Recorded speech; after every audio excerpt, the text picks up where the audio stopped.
إن الحمد لله نحمده ونستعينه ونستغفره ونعوذ بالله من شرور أنفسنا ومن سيئات أعمالنا من يهده الله فلا مضل له ومن يضلل فلا هادي له وأشهد أن لا إله إلا الله وأشهد أن محمدا عبده ورسوله. أما بعد، فإن أصدق الحديث كتاب الله، وخير الهدي هدي محمد صلى الله عليه وسلم، وشر الأمور محدثاتها، وكل محدثة بدعة، وكل بدعة ضلالة، وكل ضلالة في النار. قال تعالى: يا أيها الناس اتقوا ربكم الذي خلقكم من نفس واحدة وخلق منها زوجها وبث منهما رجالا كثيرا ونساء واتقوا الله الذي تساءلون به والأرحام إن الله كان عليكم رقيبا. يا أيها الذين آمنوا اتقوا الله وقولوا قولا سديدا يصلح لكم أعمالكم ويغفر لكم ذنوبكم ومن يطع الله ورسوله فقد فاز فوزا عظيما. আলহামদুলিল্লাহ, সমস্ত তারিফ, প্রশংসা ও গুণগান সেই মহা শক্তির আধার, মহাপরাক্রমশালী, এই বিশ্ব চরাচরে একচ্ছত্র খালিক, মালিক, নিয়ন্ত্রক, পরিচালক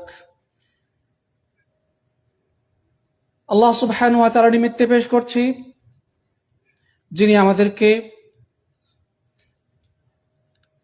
ইসলামের অসংখ্য নেয়ামত দ্বারা ধন্য করেছেন।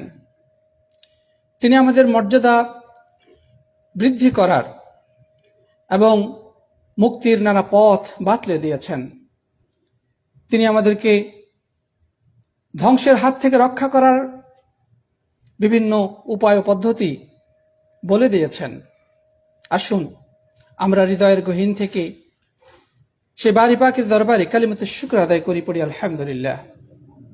অতঃপর সালাত সালাম অবারিত শান্তির ধারা বর্ষিত হোক বিশ্ব মানবতার মুক্তির দিশারি, সর্বযুগের সর্বশ্রেষ্ঠ মহামানব, যিনি আল্লাহর পক্ষ থেকে যে দায়িত্ব প্রাপ্ত হয়েছিলেন, আল্লাহর পক্ষ থেকে যে রিসালাতের দায়িত্ব মানব জাতির কাছে পৌঁছে দেওয়ার দায়িত্ব লাভ করেছিলেন, তা তিনি পূর্ণাঙ্গভাবে বিশ্ব মানবতার সামনে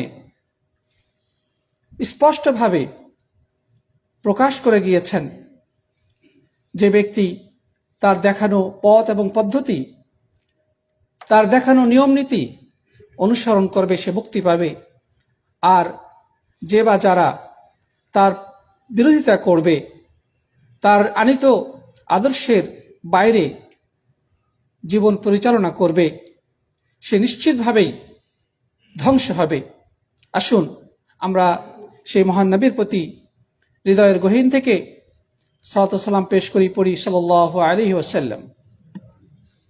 মুহতারাম মুআজ্জাজ প্রাণপ্রিয় মুসল্লি ভাই এবং বন্ধুগণ, এখন আমরা যেই সময়টা অতিক্রম করছি, মর্যাদার বিচারে অত্যন্ত গুরুত্বপূর্ণ। আমরা এই কদিন আগেই একটি হারাম মাস, তথা চারটি যে হারাম মাস রয়েছে তার মধ্যে একটি মাস ছিল রজব মাস, সেটিকে অতিক্রম করেছি।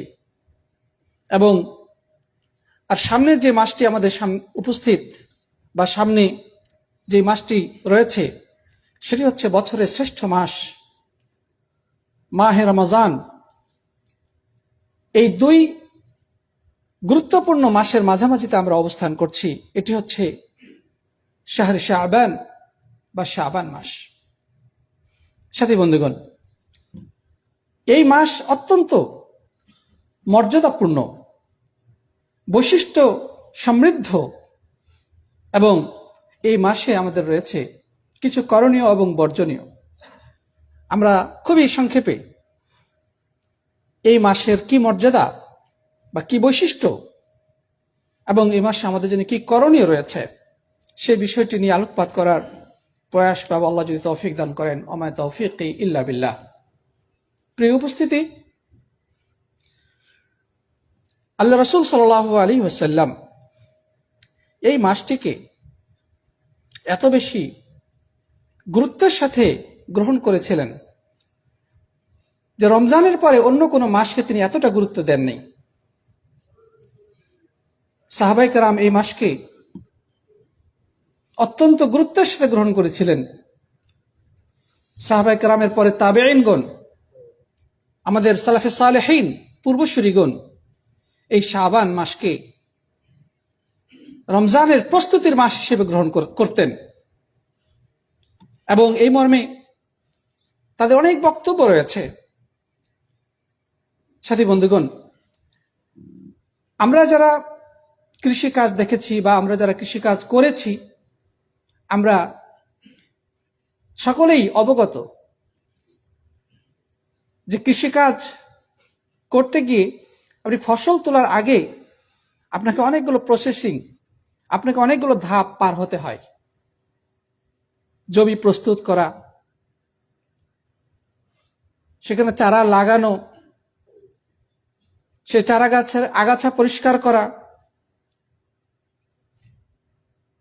নিয়মিত পর্যাপ্ত পরিমাণ পানি সরবরাহ করা, তারপরে আমাদের সেই ফসল, সে গাছ বড় হবে, তারপরে সেখান থেকে আমরা ফসল লাভ করতে পারবো। হঠাৎ করেই একদিনই তো আমরা ফসল তুলতে পারবো না, ঠিক না ঠিক? এটা কি সম্ভব? প্রিয় সাথী বন্ধুগণ, মনে রাখতে হবে যে আমাদের সামনের যে মাসটি রয়েছে সেটি হচ্ছে আমাদের মুমিনদের ফসল তোলার মাস, তথা রমজান মুবারক হচ্ছে ইমানদারদের ফসল তোলার মাস। তো ফসল আমরা তুলব, তার আগে কি আমাদের জমি প্রস্তুত করার দরকার নেই? তার আগে কি আমাদের গাছ লাগানোর দরকার নেই? গাছের পরিচর্যা করার প্রয়োজন নেই? হঠাৎ করে তো আমরা রমজান মাসে ফসল তুলতে পারবো না। এই জন্যে আবু বকর আল ওয়াররাক আল বালখি তিনি বলতেন যে শাহরু রজব শাহরুল ইজ্জারা ও শাবান শাহরু সুকিল ইজ্জারা ও রমাদান শাহরু হাসাদ ইজ্জারা। তিনি বলতেন যে রজব মাস, যে মাসটা আমরা ইতিমধ্যে ফেলে এসেছি, সেটি হচ্ছে ফসল লাগানোর মাস। আর এই যে বর্তমান শাবান, এই শাবান হচ্ছে সেই চারা গাছে পানি দেওয়ার মাস। আর রমজান হচ্ছে ফসল উত্তোলনের মাস। তাহলে আমরা তো অনেকেই সে রজব চলে গেছে, আমরা ফসলই লাগাইনি। সে মানসিকভাবে আমরা রমজানের জন্য যে প্রস্তুতি দরকার সেটা এখনো আমরা শুরুই করি নাই। তাহলে আমরা কিভাবে রমজান মোবারকের সে প্রত্যাশিত ফসল আমরা লাভ করতে পারবো? কিভাবে আমরা রমজান মোবারকের প্রকৃত ফায়দা অর্জন করতে পারবো? তাহলে কি বোঝা গেল? সালাফগণ সেই রজব মাস থেকেই রমজান মাসের ফসল তোলার জন্য প্রস্তুতি শুরু করতেন। এবং এ মর্মে আরো বর্ণিত হয়েছে, তিনি আরো বলতেন যে মাসালু শাহর রজব মাসালুর রিহ ও মাসালু শাবান মাসালুল গাইম ও মাসালু রমাদান মাসালুল মাতর। তিনি আরেকটি উদাহরণ দিতেন এভাবে যে রজব মাস হচ্ছে বাতাস প্রবাহের মাস। মানে আকাশে যখন মেঘের ঘনঘটা দেখা যায়, বৃষ্টি হবে, বৃষ্টি হলে আল্লাহর এই জমিন সঞ্জীবিত হয়, সেখানে তৃণলতা, গাছপালা, ফসল উৎপন্ন হয়। তো এই যে রজব মাস যখন শুরু হয়েছিল, তখন সে বৃষ্টির পূর্বে যে একটা ঠান্ডা বাতাস প্রবাহিত হয়, সেটি মূলত শুরু হয়েছে রজব মাসে। রজব মাসে বৃষ্টির পূর্বাভাস, যে ঠান্ডা বাতাস, সেটা কিন্তু প্রবাহিত হওয়া শুরু হয়েছে। তারপরে এই শাবান মাস হচ্ছে আকাশে মেঘ জমার মাস। হালকা বাতাস, তারপরে আকাশে মেঘের ঘনঘটা জমা হয়, মেঘগুলো জমা হয়। আর রমজান মাস হচ্ছে সেই মেঘমালা থেকে অঝোর ধারায় বাড়ি বর্ষণের মাস। রব্বুল আলামিন এর রহমত অবারিত ধারায় এ বিশ্বের বুকে অবতীর্ণ হতে থাকে। আল্লাহর দয়া, অনুগ্রহ, রহমত, বরকত, মাগফিরাত এই জমিনে আল্লাহর পক্ষ থেকে আসতে থাকে। তো রজব মাসে মূলত বৃষ্টির পূর্বাভাস, হালকা যে বাতাস সেটা কিন্তু প্রবাহিত হওয়া শুরু হয়েছে। আর এই শাবান মাসে আকাশে মেঘের ঘনঘটা জমতেছে।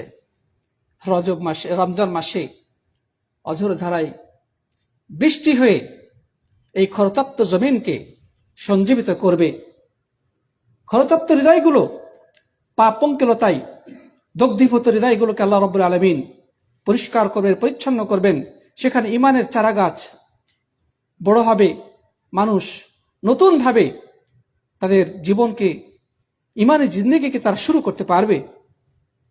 প্রিয় বন্ধুগণ, তাই তো আমরা দেখি আল্লাহ রাসূল সাল্লাল্লাহু আলাইহি ওয়াসাল্লাম শাবান মাসে কি করতেন।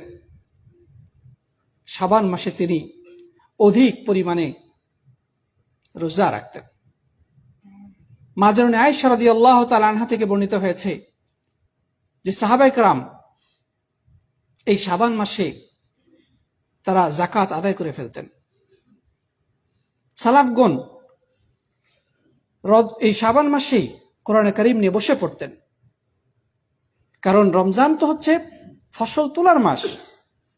আপনি রমজান মাসে যদি অন্যান্য বিভিন্ন কিছু নিয়ে ব্যস্ত থাকেন, তাহলে তো আপনি রমজানের প্রকৃত মর্যাদা লাভ করতে পারবেন না। এই জন্যে সব ব্যস্ততাকে আগেই শেষ করে নিয়ে রমজানকে শুধুমাত্র ইবাদতের জন্য নির্দিষ্ট করে নেওয়া, এটি হচ্ছে সচেতন ঈমানদারের বৈশিষ্ট্য। রাসূল আকরাম সাল্লাল্লাহু আলাইহি ওয়াসাল্লাম রমজান মাসের আগে অধিক পরিমাণে রোজা রাখতেন। আলেমগণ বলেছেন, যেমন আমরা জোহরের নামাজ পড়ি, ধরেন আজকে জুমার নামাজ, আমরা জুমার নামাজ ফরজের 2 রাকাত, জুমার ফরজ 2 রাকাত আমরা আদায় করব। তার আগে মসজিদে এসে আমরা কিছু সুন্নত পড়ি নাই। আল্লাহ নবী সাল্লাল্লাহু আলাইহি ওয়াসাল্লাম হাদিসে মধ্যে বলেছেন যে যখন একজন ব্যক্তি যখন মসজিদে আসবে জুমার দিন, তাহলে ফায়ুসাল্লি মা কাতাবাল্লাহু লাহ, আল্লাহ রাব্বুল আলামিন তার নসিবে যতটুকু লিপিবদ্ধ রেখেছেন, তার তকদিরে যতটুকু লিপিবদ্ধ রেখেছেন, সে ততটুকু নফল সালাত আদায় করতেই থাকবে। 2 রাকাত করে আপনি পড়তেই থাকেন। 2 রাকাত পড়েন, আবার 2 রাকাত পড়েন, আবার 2 রাকাত পড়েন, আবার 2 রাকাত পড়েন। 12 রাকাত বা 10 রাকাত পড়াও সাহাবীদের আমল ছিল। যে আমরা অনেক সময় বলি যে শুধু জোহরের আগে 4 রাকাত নামাজ পড়লে হয়ে যাবে না। আপনি 2 রাকাত, সর্বনিম্ন হচ্ছে 2 রাকাত, আপনি 2 রাকাত পড়েন, আবার 2 রাকাত পড়েন, আবার 2 রাকাত পড়েন। এভাবে 10 রাকাত, 12 রাকাত, যে যত আগে আসবে সে তত পড়বে। কিছু বসে জিকির আজকার, কোরআন তেলাওয়াত, আল্লাহর কাছে দোয়া, তাসবিহ পাঠ করা। তাহলে ফরজ নামাজের আগে কিছু নফল ইবাদত আমাদেরকে করতে হয়। জোহরের সময়তে আমরা আগে সুন্নত পড়ি, এরপর আবারও আমরা ফরজ শেষে আবারও সুন্নত পড়ি। আলেমগণ বলেছেন যে এই রমজান মাসের পূর্বের যে মাসটা, রমজান তো হচ্ছে ফরজ রোজা। রমজান ফরজ রোজা, প্রত্যেক প্রাপ্তবয়স্ক ওজর মুক্ত সবার জন্য এই রমজান মাসে রোজা রাখা ফরজ। কিন্তু এই রোজা এর আগের মাসটা, এই আগের মাসে নফল রোজা রাখা মূলত ওই নামাজের আগে যেভাবে কিছু সুন্নত পড়া হয় সেরকম। তার রমজানের ফরজ রোজার আগে কিছু নফল রোজা রাখা দরকার এই শাবান মাসে। আবার রমজানের পরের মাসেও কিছু নফল রোজা রয়েছে, শাওয়ালের 6টি রোজা রয়েছে। প্রিয় সাথী বন্ধুগণ, ঠিক উদাহরণটা ঠিক তেমনই আল্লাহ রাসূল সাল্লাল্লাহু আলাইহি ওয়াসাল্লাম এই মাসে অনেক বেশি রোজা রাখতেন। যেভাবে মা জানুনি আয়েশা থেকে বর্ণিত হয়েছে, লাম ইয়াকুন রাসূলুল্লাহ সাল্লাল্লাহু আলাইহি ওয়াসাল্লাম في الشهر من السنة أكثر صياما منه في شعبان، رواه البخاري ومسلم، وفي رواية كان يصوم شعبان كله। মা জানুনি আয়েশা রাদিয়াল্লাহু তাআলা আনহা বলেছেন যে রাসূল আকরাম সাল্লাল্লাহু আলাইহি ওয়াসাল্লাম বছরের মধ্যে রমজানের পরে শাবানের থেকে বেশি রোজা আর তিনি কখনোই রাখেননি। এত বেশি পরিমাণে তিনি রোজা রাখতেন। সহিহ মুসলিমের বর্ণনায় রয়েছে যদি পুরো শাবানই রোজা রাখতেন, পুরো শাবান রোজা রাখতেন। তারপরে মাজরুন আয়েশা আরো বলছেন যে কানা আহাব্বা আশ-শুহুর ইলা রাসূলিল্লাহ সাল্লাল্লাহু আলাইহি ওয়াসাল্লাম আন ইয়াসুমাহু শাবান বাল কানা ইয়াসিলুহু বিরমাদান রাওয়াহু আন-নাসাঈ ওয়া সাহহাহু আল-আলবানী রাহিমাহুল্লাহ। আল্লাহ রাসূল সাল্লাল্লাহু আলাইহি ওয়াসাল্লামের কাছে শাবান মাসে রোজা রাখা অত্যন্ত পছন্দনীয় ছিল। তিনি এই মাসে রোজা রাখাকে খুব ভালোবাসতেন, পছন্দ করতেন। বরং তিনি রোজা রাখতে রাখতে তিনি শাবান এর সাথে যুক্ত করে ফেলতেন, মানে শাবান পর্যন্ত, মানে রমজান পর্যন্ত পৌঁছে যেতেন। শাবানের পুরো মাসটাই তিনি কি রাখতেন? রোজা রাখতেন, এবং এটাকে তিনি রমজানের সাথে যুক্ত করে ফেলতেন। এই হাদিসটি নাসাইতে বর্ণিত হয়েছে এবং শেখ আলবানী এটিকে সহিহ বলেছেন। অনুরূপভাবে নাসাইতে আরেকটি হাদিস বর্ণিত হয়েছে মাজরুনি উম্মে সালামা রাদিয়াল্লাহু তাআলা আনহা থেকে বর্ণিত। তিনি বলছেন যে মা রাআইতু রাসূলুল্লাহ সাল্লাল্লাহু আলাইহি ওয়াসাল্লাম ইয়াসুমু শাহরাইন মুতাতাবিআইন ইল্লা শাবান ওয়া রমাদান, যে আমি আল্লাহ রাসূল সাল্লাল্লাহু আলাইহি ওয়াসাল্লামকে রমজান এবং শাবান ব্যতিরেকে কন্টিনিউয়াসলি ধারাবাহিকভাবে 2 মাস রোজা রাখতে আর কখনোই দেখিনি। তার মানে রমজান রোজা তো অবশ্যই তিনি রাখতেন, এটা যেহেতু ফরজ রোজা, কিন্তু এর সাথে সাথে তিনি এর পূর্বের যে মাস অর্থাৎ এই চলমান শাবান, এই পুরা শাবানে তিনি কি রাখতেন? রোজা রাখতেন। সাথী বন্ধুগণ, তিনি কেন বেশি রোজা রাখতেন তার কারণ ব্যাখ্যা তিনি করেছেন। প্রিয় ভাইরা আমার, দেখেন আমরা প্রতিদিন যতটুকু আল্লাহর ইবাদত বন্দেগী করি, আল্লাহ রাব্বুল আলামিন সেগুলো দেখেন না? আমরা যখনই যে ইবাদতটা করি আল্লাহ তাআলা 7 আসমান থেকে তিনি দেখেন, প্রত্যেকটি বান্দার আমল তিনি দেখেন। তারপরেও তিনি ফেরেশতাদের নিয়োগ দিয়ে রেখেছেন যে তার কাছে বান্দাদের আমলনামাগুলো উপস্থাপনা করা হয়, আল্লাহর কাছে পেশ করা হয়। আল্লাহর পক্ষ থেকে ফেরেশতা নিয়োজিত রয়েছে, আমাদের প্রতিটি কর্ম নিবন্ধিত হচ্ছে। আমাদের নিকটে 2 জন ফেরেশতা নিয়োগ দেওয়া হয়েছে, যাদেরকে বলা হয় কিরামান কাতিবিন, সম্মানিত লেখক বৃন্দ। তারা প্রতিনিয়ত আমাদের জীবনের প্রত্যেকটি কর্মকাণ্ড লিপিবদ্ধ করে চলেছেন। এমনকি আমরা মুখ দিয়ে যা কিছু উচ্চারণ করি না কেন, মা ইয়ালফিযু মিন কাওলিন ইল্লা লাদাইহি রাকীবুন আতীদ, মানুষের মুখ দিয়ে যেই শব্দটি উচ্চারিত হোক না কেন, অতন্দ্র প্রহরী সদা প্রস্তুত ফেরেশতা মণ্ডলী সেগুলো সংরক্ষণ করে নেন, রেকর্ড করে নেন। আমরা প্রতিনিয়ত যা যা করি সবকিছু রেকর্ড হচ্ছে, লিপিবদ্ধ করে ফেলা হচ্ছে, নথিভুক্ত করে ফেলা হচ্ছে। আল্লাহ তাআলা নিজে সেগুলো দেখছেন। আবার হাদিসে বর্ণিত হয়েছে যে প্রতিদিন 2 বার করে আমাদের আমল আল্লাহর কাছে পেশ করা হয়। আল্লাহর পক্ষ থেকে একদল ফেরেশতা আসরের সময় সারা দিনের কর্মকাণ্ড লিপিবদ্ধ করে আল্লাহর কাছে চলে যান এবং আল্লাহর সামনে তার দিনের কর্মকাণ্ডগুলো পেশ করেন। সে ভালো যেগুলো কাজ করেছে সেগুলোও পেশ করেন, যেগুলো খারাপ কাজ করে সেগুলোও পেশ করেন। তারা চলে গেল। আসরের সময় আরেক দল ফেরেশতা আগমন করেন এবং তারাও আসর থেকে নিয়ে পরের দিন ফজর পর্যন্ত পুরোটা সময় বান্দাদের সাথে থাকেন এবং তাদের আমলনামাগুলো সংরক্ষণ করে ফজরের সময় আল্লাহর কাছে নিয়ে উপস্থিত হন, হাজির হয়ে যান। আবার ফজরের সময় একদল আসেন, আসর পর্যন্ত তারা দায়িত্ব পালন করেন।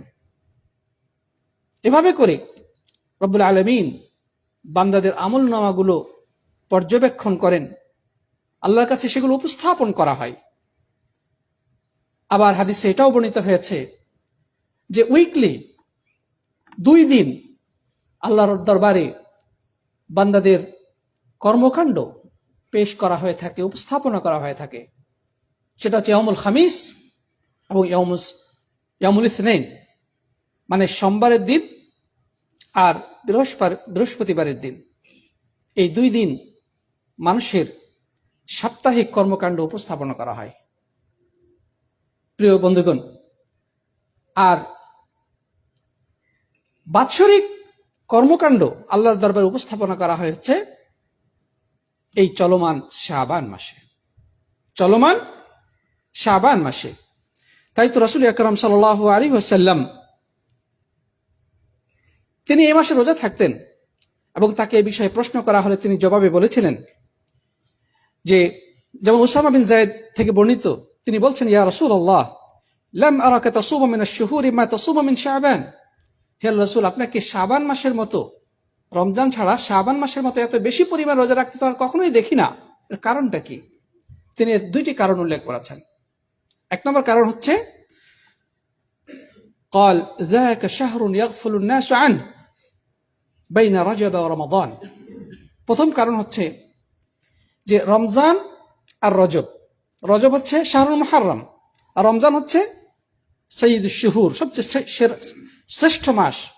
এই 2 মাসের মাঝামাঝি শাবান মাস হচ্ছে এমন একটি মাস যে ব্যাপারে মানুষ গাফেল থাকে, অসচেতন থাকে, অমনোযোগী থাকে। এই কারণে তিনি এই মাসে রোজা থাকতেন। আরেকটি কারণ তিনি ব্যাখ্যা করলেন, সেটা হচ্ছে ওহুয়া শাহরুন তুরফাউ ফীহিল আমালু ইলা রাব্বিল আলামিন। এটি হচ্ছে এমন একটি মাস যে মাসে এই বিশ্ব জগৎসমূহের প্রতিপালক আল্লাহর কাছে বান্দার আমলনামাগুলো উঠিয়ে নিয়ে যাওয়া হয়। ফাউহিব্বু আন ইউরফা আমালি ওয়া আনা সাইম। আমি চাই, আমি ভালোবাসি, আমি পছন্দ করি যে আমি রোজা থাকা অবস্থায় আল্লাহর কাছে আমার আমলনামাগুলো পেশ করা হোক। প্রিয় বন্ধুগণ, তাহলে এই হাদিস থেকে আমরা পেলাম যে 2টি কারণে আল্লাহ রাসূল সাল্লাল্লাহু আলাইহি ওয়াসাল্লাম এই মাসে অধিক পরিমাণে রোজা থাকতেন। 1 নম্বর কারণ কি? যাকা শাহরুন ইয়াগফালু ফীহি নাস। এই মাসে অধিকাংশ মানুষই ব্যস্ততায় রমজান প্রস্তুতি উপলক্ষে এই মাসে ব্যস্ত। মানুষ অবহেলায় কাটিয়ে দেয়।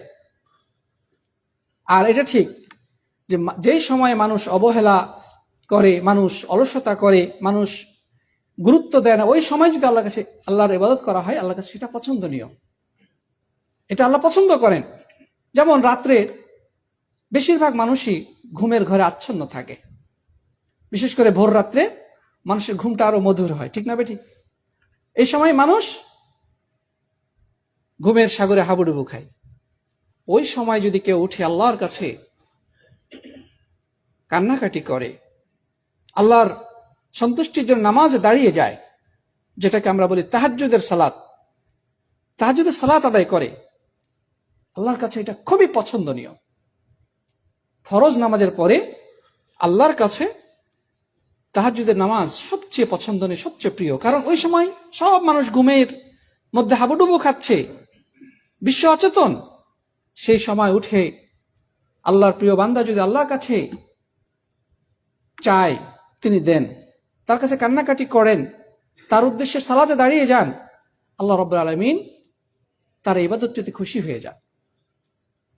তারপরে হাদিসে এটাও রয়েছে, যেমন মাগরিব এবং ইশার মাঝামাঝি যে সময়টা, আমরা কিন্তু অধিকাংশ মানুষ সেই সময় বিভিন্ন ব্যস্ততায় কাটিয়ে দেই, অল্প সময়। কিন্তু হাদিসে বর্ণিত হয়েছে রাসূল আকরাম সাল্লাল্লাহু আলাইহি সাল্লাম এই অবসর সময়টা বা এই যে গাফলতির সময়টাকে তিনি আল্লাহর ইবাদতে নিয়োজিত করতেন। তিনি বেশি পরিমাণে এর মাঝে নামাজ আদায় করতেন, মাগরিব এবং ইশার মাঝামাঝি। হ্যাঁ, এটা এভাবে কিছু হাদিস আছে যে হাদিসগুলো আবার জয়ীফ পর্যায়ের। যেমন বলা হয় যে মাগরিব ইশার মাঝে 6 রাকাত কেউ যদি নামাজ পড়ে এবং পরিপূর্ণ মনোযোগ সহকারে নামাজ পড়ে, তাহলে তার 12 বছরের গুনাহ মোচন করে দেওয়া হয়, বা কোন হাদিসে আছে 20 বছরের গুনাহ মোচন করে দেওয়া হয়। এই হাদিসগুলো সহিহ নয়। তবে এটা ঠিক যে রাসূল আকরাম সাল্লাল্লাহু আলাইহি সাল্লাম এই মাগরিব এবং ইশার মাঝের সময়ে অধিক পরিমাণে ইবাদত করতেন, অর্থাৎ নামাজ আদায় করতেন। মানুষ বাজারে যায়, সেখানে ব্যবসা বাণিজ্য দুনিয়াবি কাজ কারবারের জন্য, তাই না? সেই বাজারে গিয়ে আল্লাহ রাসূল সাল্লাম কিছু জিকির করতে বলেছেন, দোয়া পড়তে বলেছেন। এর মাধ্যমে আল্লাহ রাব্বুল আলামিন তার আমল নামে অবারিত সওয়াব লিপিবদ্ধ করেন। তার মানে বোঝা গেল যে সময়টাই মানুষ অসচেতন, গাফেল থাকে, ব্যস্ত থাকে, অমনোযোগী থাকে, ওই সময়ের ইবাদতটা আল্লাহর কাছে বেশি পছন্দনীয়। প্রিয় বন্ধুগণ, তাহলে আমরা এই হাদিস থেকে এটাও পেয়ে গেলাম যে আমাদের কর্তব্য এই মাসে অধিক পরিমাণে রোজা রাখা। কেউ যদি বলে যে আমি হয়তোবা পুরো মাস পারবো না, যতটুকু সম্ভব, আপনার যতটুকু সম্ভব, কেউ যদি একটি রোজা রাখতে পারে, রাসূল করিম সাল্লাল্লাহু আলাইহি ওয়াসাল্লাম কি বলেছেন যে আল্লাহর রাজি খুশির জন্য কেউ যদি একটি মাত্র রোজা থাকে, আল্লাহ রাব্বুল আলামিন তার চেহারাকে বলে তাকে জাহান্নামের আগুন থেকে কতটুকু দূরত্বে রাখবেন? 70 বছরের রাস্তার সমপরিমাণ দূরত্বে রাখবেন। আল্লাহু আকবার, একটি রোজার বিনিময়ে। সুতরাং আমরা চেষ্টা করব প্রিয় বন্ধুগণ, এই শাবান মাসকে রমজানের প্রস্তুতির মাস হিসেবে গ্রহণ করার। যাদের যাকাত ফরজ হবে, যাকাতের হিসাব নিকাশ করে শাবান মাসে শেষ করে দেন। কোরআনে কারীম পড়তে জানেন না, কোরআনে কারীম তেলাওয়াত করার এখনো সৌভাগ্য হয় নাই, আপনি রমজানে কি কোরআন তেলাওয়াত করবেন? শাবান থেকে প্রস্তুতি শুরু করেন, বা শাবান মাসেই কোরআন তেলাওয়াত শুরু করে দেন। পূর্ববর্তী সালাফগণ এই শাবান মাসকে কোরআনের মাস বলতেন, যে মানে কোরআন তেলাওয়াতের মাস। প্রিয় বন্ধুগণ, এই শাবান মাসেই রমজান রোজা ফরজ হয়েছিল। শাবান মাসে রমজান রোজা ফরজ হয়েছিল। শাবানের 28 তারিখে, দ্বিতীয় হিজরির শাবান মাসে 28 তারিখে আল্লাহ সুবহানাহু ওয়া তাআলা এই আয়াত নাজিল করেন, ইয়া আইয়ুহাল্লাযীনা আমানু কুতিবা আলাইকুমুস সিয়াম। এরপরেই তো রমজান শুরু হলো। তার মানে রমজানের রোজার ফরজের বিধানটা নাজিল হয়েছে এই শাবান মাসের শেষের দিকে, 28 তারিখে। এই শাবান মাসের 16 তারিখে কেবলা পরিবর্তন হয়েছিল, কেবলা পরিবর্তনের ঘটনা ঘটেছিল। আল্লাহ নবী সাল্লাল্লাহু আলাইহি সাল্লাম আগে বাইতুল মাকদিসের দিকে নামাজ পড়তেন, তারপরে এই শাবান মাসের 16 তারিখে আল্লাহ তাকে নির্দেশ দিলেন যেন বাইতুল্লাহ তথা কাবার দিকে মুখ করে নামাজ আদায় করে। যাই হোক প্রিয় সাথী বন্ধুগণ, তাহলে আমরা শাবান মাসের মর্যাদা, বৈশিষ্ট্য এবং এই মাসে আমাদের করণীয় কি সেটা আমরা জানতে পারলাম। আরো ইনশাআল্লাহ সামনে আলোচনা হবে কি কি বিদআতি কার্যক্রম হয় আমাদের সমাজে এই শাবান মাস উপলক্ষে, যেটাকে শবে বরাত বলা হয়। ইনশাআল্লাহ আমরা সেগুলো নেক্সট আলোচনা করার চেষ্টা করব। আল্লাহ রাব্বুল আলামিন আমাদেরকে এই মাসের মর্যাদা রক্ষা করে চলার তৌফিক দান করেন। আমরা যেন মুসলিম জীবনের সবচেয়ে গুরুত্বপূর্ণ মাস মাহে রমজানকে যথাযথভাবে গ্রহণ করতে পারি এবং সেই মাসে আমরা প্রত্যাশিত ফল লাভ করতে পারি, আমাদের ফসল উত্তোলন করে আমরা আখিরাতের সঞ্চয় করতে পারি। রব্বুল আলামিন আমাদের সবাইকে সেই তৌফিক দান করুন। আল্লাহুম্মা আমিন। বারাকাল্লাহু লানা ওয়া লাকুম ফিল কোরআনিল আযীম ওয়া নাফা'না ওয়া ইয়্যাকুম বিল আয়াতি ওয়া যিকরিল হাকীম ফাস্তাগফিরুহু ইন্নাহু হুয়াল গফুরুর রহিম।